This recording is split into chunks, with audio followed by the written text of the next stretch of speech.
بسم الله الرحمن الرحيم.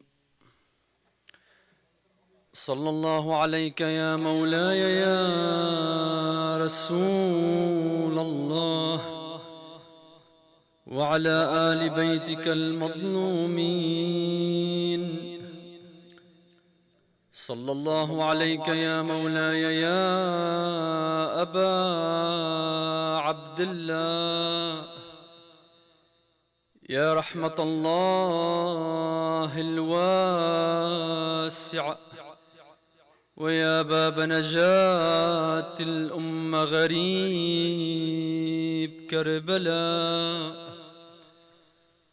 يا ليتنا كنا معكم سادتي فنفوز والله فوزا عظيما. أروحك أم روح النبوة تصعد من الأرض للفردوس والحور سجدوا، ورأسك أم رأس الرسول على القناة. Est-ce ta tête sur les épées ou la tête du prophète sallallahu alayhi wa alihi. بآية أهل الكهف راح يرددوا، وصدرك أم مستودع العلم والحجاء. يا أبا عبد الله، لتحطيمه جيش من الجهل يعمدوه، وشاركت الأرض السماء بشجوها، فواحدة تبكي وأخرى تعدد، وقد نصب الوحي العزاء ببيته، وقد نصب الوحي العزاء ببيته عليك حدادا، والمعزى محمد.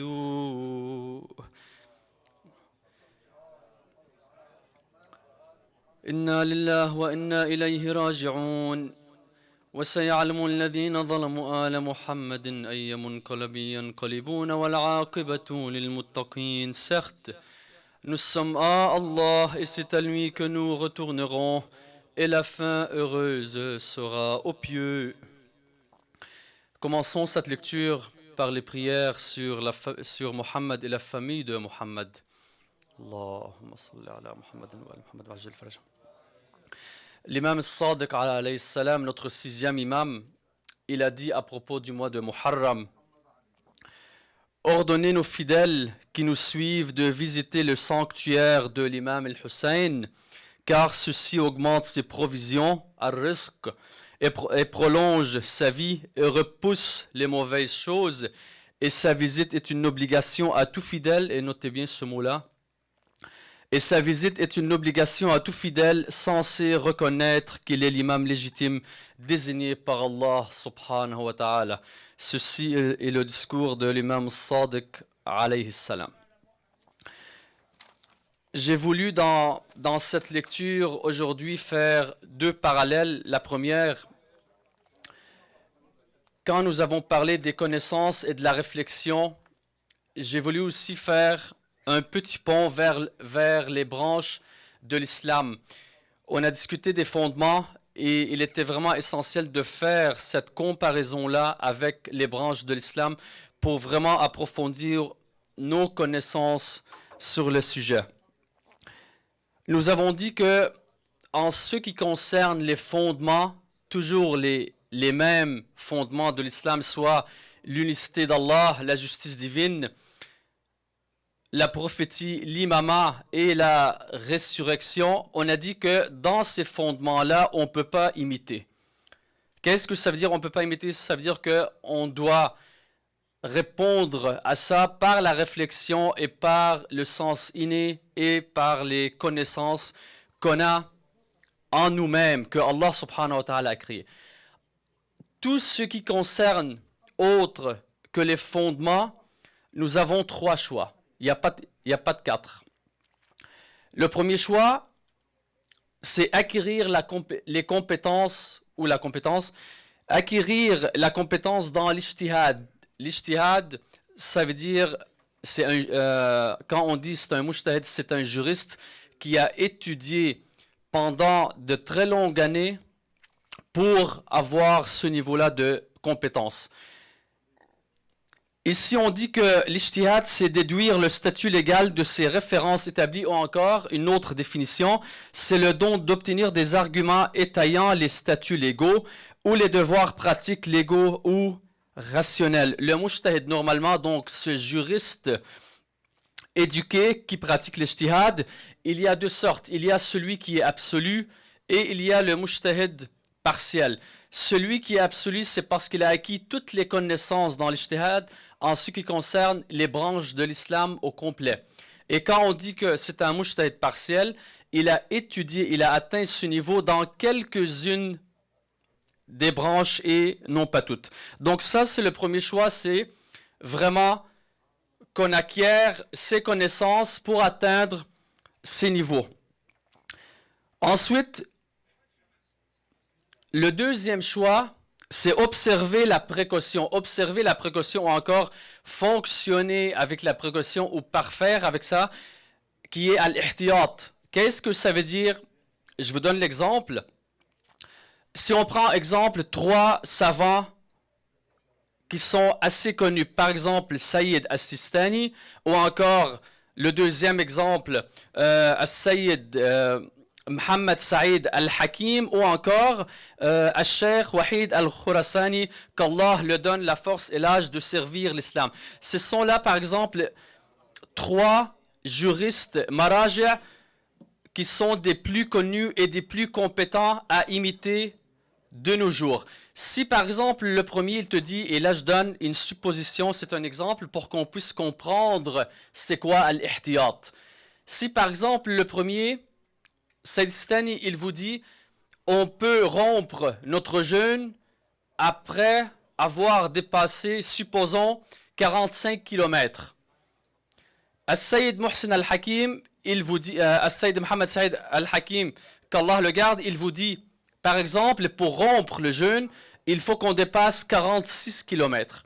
Le troisième, Al-Sheikh Wahid, qu'Allah le garde, il vous dit que pour rompre le jeûne, et ça c'est des suppositions, hein, c'est pas des faits que je vous donne, il vous dit que pour rompre le jeûne, il faut que tu traverses 47 km. Alors, al-ihtiyat, la précaution dans ce cas-là, si je veux rompre mon jeûne, il faut que je dépasse 47. Ceci fait en sorte que je respecte les trois décrets. Et c'est ça qu'on appelle la précaution ou al-ihtiyat. Ça, c'est le deuxième choix qu'on a en tant que musulman. Le troisième choix, c'est imiter un mujtahid, imiter un savant religieux dans ses décrets et suivre ses décrets qui remplissent toutes les conditions de l'ijtihad, ce mujtahid-là. Donc ici, on donne c'est quoi les conditions qu'il faut qu'il remplisse, c'est-à-dire quelqu'un qui soit prudent et sage, qui a pris soin de ne pas commettre de péché et qui a défendu sa religion, et surtout quelqu'un qui obéisse au commandement divin, et encore plus, qui de plus possède la faculté de déduire des conclusions à partir de l'étude du Saint-Coran et de la Sunna, la tradition du prophète Mohammed sallallahu alayhi wa alayhi. Donc là, ce sont trois choix et il faut qu'on en choisisse un. Soit qu'on acquiert les connaissances dans l'ijtihad, et là, je commence à faire dans ça. La deuxième, c'est la précaution à l'ihtiyat, et enfin, c'est imiter. Mais malheureusement, où je vais en venir, malheureusement, de nos jours, il y en a qui se permettent de dire des choses sur des maraja qui sont inacceptables, alors que ces gens-là ne se situent pas au même niveau de ces juristes-là. C'est comme demander à quelqu'un qui n'a pas étudié en médecine de critiquer un médecin. Ça ne rentre pas dans la logique, c'est pas raisonnable, c'est inacceptable. Qu'est-ce qu'on va dire sur cette personne-là? Elle dit n'importe quoi. et on ne va pas prendre en considération ses arguments. Pourquoi? Parce qu'elle n'est pas spécialiste. Ces choses-là, il faut les appliquer dans l'islam. Si moi, je ne suis pas un marja', je ne suis pas un juriste, comment puis-je donner mon avis sur des décrets, sur des fatawas, alors que moi, j'en ai pas la moindre connaissance sur ça? Et encore pire, il y en a qui vont carrément effacer al-marja'. Ils vont dire, cette personne-là, elle dit n'importe quoi, il ne comprend rien. Et ça, c'est des choses inacceptables. Il faut que chacun vraiment reconnaisse son niveau. Donc ça, c'est un point que je voulais absolument souligner et faire vraiment le parallèle entre les fondements de l'islam et les branches de l'islam. L'autre parallèle que je voulais faire, c'est revenir à la justice divine. Et là, sincèrement, j'ai traduit de mon mieux un des livres les plus importants qu'on peut lire et ça s'appelle « Il n'est pas traduit en français. Malheureusement, ce livre est seulement en arabe. Ou en perse, je crois, mais moi je l'ai lu en arabe et j'ai essayé vraiment de le traduire pour vous remettre ces idées-là. Ça s'appelle Muqaddima fi Usul al-Din et c'est pour Al-Sheikh Al-Wahid Al-Khurasani qui est un des plus grands savants dans l'ère actuelle. Le titre du livre en français, mais il n'existe pas en français comme j'ai dit, ça s'appelle Une introduction aux fondements de l'islam et vraiment sincèrement, ceux qui peuvent lire l'arabe, je leur conseille fortement de lire ce livre-là parce qu'il va vraiment approfondir leur connaissance sur le sujet. Al-Sheikh Al-Wahid, qu'Allah le garde, il parle de 3 preuves concernant la justice divine et c'est très intéressant comment il traite ce sujet. Premièrement, il dit que toute personne, même les personnes qui n'adhèrent pas à une religion, qu'elle soit athée ou qu'elle soit catholique ou qu'elle soit musulmane ou qu'elle soit de toute autre religion ou qu'elle n'y adhère pas, il va dire que parce qu'Allah subhanahu wa ta'ala a créé dans notre sens inné la bonté et la cruauté. Al-dhulm wal-qubh. Qu'est-ce qu'il dit ici? Il donne l'exemple, si par exemple un oppresseur ou quelqu'un qui a un haut poste, un gouverneur par exemple, et on le met en prison, et là on le présente devant un juge. Et c'est un oppresseur, donc c'est quelqu'un qui a pratiqué l'injustice avec un peuple. Et là on va le juger. Si le juge, durant sa cour, il va juger cet oppresseur-là justement, donc il va dire vraiment que tu es oppresseur et tu es condamné à tant d'années de prison ou etc. à d'autres critères. Qu'est-ce que l'oppresseur va dire? Il va détester, il va pas aimer ça, il ne sera pas content, mais il va accepter le jugement du juge. Pourquoi? Parce qu'il sait que dans son cœur, il est injuste. Alors, notre sens inné aime la justice et déteste l'injustice. Alors que si cet oppresseur, le juge le condamne injustement, par exemple pour profiter de sa fortune, pour qu'il le soutienne dans ses démarches, qu'est-ce que cet oppresseur il va dire? Il sera content du jugement, mais à l'intérieur de lui-même, il va dire, qu'est-ce que ce juge il vient de dire? Moi qui est injuste, et là le juge m'a condamné injustement. Donc ça c'est une preuve que l'être humain, il connaît ces choses-là par nature. Alors comment? Et là, Cheikh Al-Wahid, qu'Allah le garde, il se demande, alors comment si c'est le Créateur qui a créé la bonté et la cruauté, peut-il être injuste? Et ça c'est la raison qui dit ça. Ensuite, il donne un verset coranique qui traite sur le sujet. Bismillah ar-Rahman ar-Rahim. Certes, Allah commande l'équité, la bienfaisance et l'assistance aux proches et il interdit la turpitude, l'acte répréhensible et la rébellion. Il vous exhorte afin que vous vous souveniez. Ça, c'est dans Sourate les abeilles, verset 90. Ensuite, il dit, dans un autre verset, mon Seigneur a commandé l'équité, que votre prosternation soit exclusivement pour lui, et invoquez-le, sincère dans votre culte. De même qu'il vous a créé, il continue dans le verset, vous retournerez à lui. Ça, c'est dans Surat Al-A'raf, verset 29. Enfin, il mentionne un autre verset, Bismillah ar-Rahman ar-Rahim. Ô Daoud, nous avons fait de toi un calife sur la terre, juge donc en toute équité parmi les gens et ne suis pas la passion.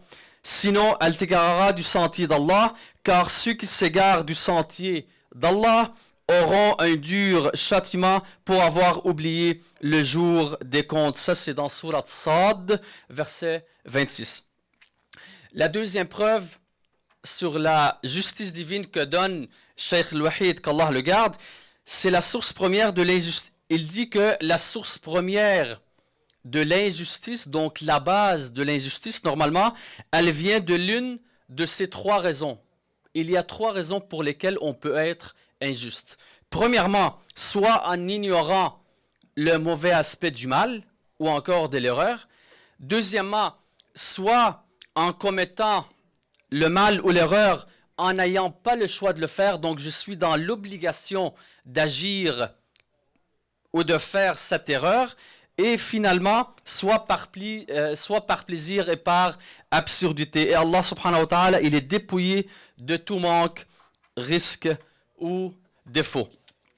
Enfin, la troisième preuve que donne Cheikh Al-Wahid dans son livre Introduction au fondement de la religion, il dit, la conclusion est que Allah Azza wa Jal est juste dans la création de toutes les créatures. Le verset coranique qui prouve ce qu'il dit est que Allah atteste aussi les anges et les doués de science. Allah atteste et aussi les anges et les doués de science qu'il n'y a point de divinité à part lui, le mainteneur de la justice, point de divinité à part lui, le puissant, le sage. Ça, c'est dans Surat Al-Imran, verset 18. L'autre verset, il dit que il est aussi juste dans ses décisions et dans ses lois. Quel est le verset qui prouve ça? Bismillah ar-Rahman ar-Rahim. Nous avons effectivement envoyé nos messagers avec de preuves évidentes et fait descendre avec eux le livre et la balance, afin que les gens établissent la justice. Et nous avons fait descendre le fer, dans lequel il y a une force redoutable, aussi bien que des utilités pour les gens, et pour qu'Allah reconnaisse qui, dans l'invisible, défendra sa cause et celle de ses messagers. Certes, Allah est fort et puissant. Ça prouve que Allah subhanahu wa ta'ala, il est juste dans ses décisions et dans ses lois. Ça, c'est dans Surat Al-Hadid, verset 25. Enfin, il donne un autre verset qui dit que Allah subhanahu wa ta'ala, il est juste le jour du jugement quand on sera questionné. Il dit, Bismillah ar-Rahman ar-Rahim, et il sera décidé entre eux en toute équité et il ne sera point lésé. Surat Yunus, verset 54. Une des raisons pour lesquelles, pour revenir à Karbala, une des raisons pour lesquelles l'imam Al-Hussein, que la paix soit sur lui et sur sa famille, s'est soulevé, c'est parce que ses principes rejoignaient cette justice divine que Allah subhanahu wa ta'ala, il a tant et tant demandé et recommandé. L'imam Al-Hussein, alayhi salam, il a catégoriquement refusé le pouvoir de Yazid en disant, qu'est-ce que l'imam Al-Hussein, alayhi salam, il a dit à Yazid quand on a demandé qu'il fasse le serment d'allégeance? Il a répondu, Yazid est un libertin qui ne cache pas son alcoolisme et un assassin de toute âme innocente. Quelqu'un comme moi, quelqu'un comme l'imam Al-Hussein, alayhi salam, quelqu'un comme moi ne saurait prêter serment d'allégeance à quelqu'un comme lui. Ensuite, l'imam Al-Hussein, alayhi salam, il a lancé l'appel à tous les gens en disant, par ma religion, l'imam ne peut être que celui qui gouverne selon le livre, qui établit l'équité, ça c'est les paroles de l'imam, qui a pour religion la vraie religion, qui s'en tient scrupuleusement aux prescriptions de Dieu. Et c'est ça qui doit être le gouverneur. Et qui, parmi les gouverneurs, peut être mieux que Muhammad wa Ali Muhammad?